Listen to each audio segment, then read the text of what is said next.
Praise the lord. ప్రభువును మన రక్షకుడైనటువంటి యేసుక్రీస్తు నామంలో మీ అందరికీ వందనములు. ఈరోజు దేవుని వాక్యమును మనము చదువుకుందాం. అపోస్తలుడైన పౌలు గారు రోమీయులకు రాసినటువంటి పత్రిక 5వ అధ్యాయము 8వ వచనం. అయితే దేవుడు మన ఎడల తన ప్రేమను వెల్లడిపరిచి ఉన్నాడు. ఎట్లనగా మనమింకను పాపులమై ఉండగానే క్రీస్తు మన కొరకు చనిపోయెను. ప్రియమైన దేవుని బిడలారా, ఈ వాక్యం వింటున్న ప్రియ సహోదరి సహోదరుడా, ఈరోజు దేవాది దేవుడు పరిశుద్ధాత్మ త్రియేక దేవుడైనటువంటి మనం ఆరాధిస్తున్న ప్రభువు అపోస్తలుడైన పౌలు గారి ద్వారా తెలియచేస్తున్నటువంటి ఒక అమూల్యమైనటువంటి విషయమును, ఒక గొప్ప సంగతిని మనము చదువుకుని ఉన్నాం. ఏమని అంటే, దేవుడు మన ఎడల తన ప్రేమను వెల్లడపరుచుచున్నాడు. అది ఈ లోక ప్రేమ వంటిది కాదు. ఈ లోక ప్రేమ ఏం చేస్తుందంటే ప్రాణాలను బలి తీసుకుంటూ ఉంటుంది. నన్ను నువ్వు ప్రేమించవా, లేకపోతే నిన్ను చంపేస్తాను. నన్ను నువ్వు ప్రేమించకపోతే నిన్ను అందహీనురాలుగా చేస్తాను, లేకపోతే మరణానికి పాత్రుడిగా చేస్తాను అని ఈ లోక ప్రేమ ఏం చేస్తుందంటే ఇబ్బందులకి గురి చేస్తూ ఉంటుంది.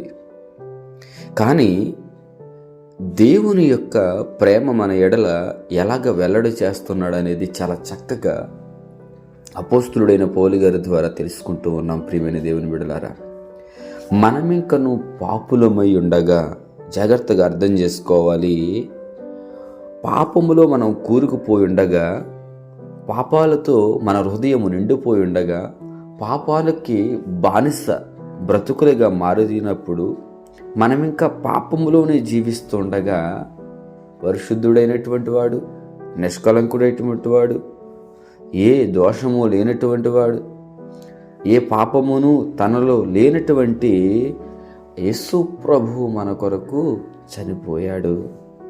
Praise the lord. కనుక ప్రియమైన దేవుని బిడలారా, యేసు ప్రభువుని ఆరాధించడానికి ఇష్టపడుతున్న జనమా, లేక దేవుని యందు నమ్మిక ఉంచలేకపోతున్నటువంటి వారా, మీరెవరైనా సరే కానీ వాక్యం వింటున్న ప్రియ సహోదరి సహోదరుడా, దేవుడు ఈరోజు నీతోనూ నాతోనూ మాట్లాడుతున్న మాట ఏమిటంటే, నీ కొరకు ఆయన చనిపోయాడు. ఎవరైనా మంచివాళ్ళ కొరకు తన ప్రాణము పెట్టడము అరుదు. పై వచనాలు అదే చెప్తాడు. ఒక మంచివాడి కోసం ప్రాణం పెట్టడం అరుదు. కానీ పాపులమైనటువంటి మన కొరకు తన ప్రాణమును అర్పించాడు. ఎన్నో సంవత్సరములు గతించిపోతూ ఉన్నాయి, దినాల వెంబడి దినాలు గతించిపోతున్నాయి. కానీ ఆ యేసు ప్రభు చేసినటువంటి త్యాగమును కనుక నువ్వు నిర్లక్ష్యం చేస్తే ఏమాత్రము ప్రయోజనము లేని వ్యక్తిగా మారావని అర్థం.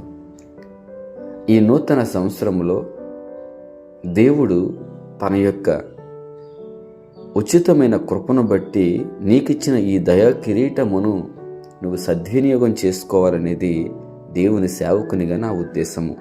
కనుక ఈ వాక్యం వింటున్న ప్రియ సహోదరి సహోదరుడా, ప్రతి ఒక్కరూ ఆయన చేసిన త్యాగమును స్మరించుకుంటూ, జ్ఞాపకము చేసుకుంటూ, మీరు కూడా ఆ త్యాగములో పాలు భాగస్థులు అవ్వాలని మీకు తెలియచేస్తూ నా మాటలు ముగిస్తున్నాను. ప్రార్థన చేసుకుందాం. పరిశుద్ధుడా, నీకే స్తోత్రాలు నాయనా.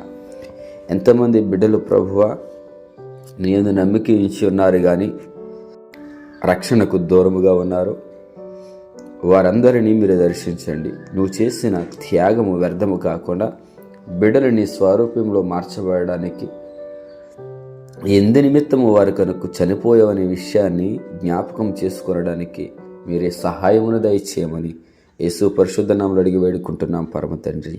Amen. God bless you all.